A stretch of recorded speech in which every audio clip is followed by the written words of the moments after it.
ปีปี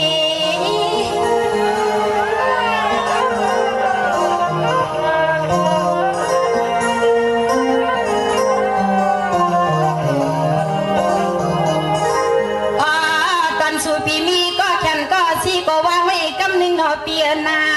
อันตอนสู่ปีมีก็แข่นก็สีก็วางไว้กำเด้งอันตอนสู่ตอนเฮานี่จึงให้ปอเลยเปียงกายโกซึ่งให้ผู้เมียนต่างดูเสียงน้องว่าให้ทบปีวันใดกว่านาหาหนอ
เสียงนางวานะ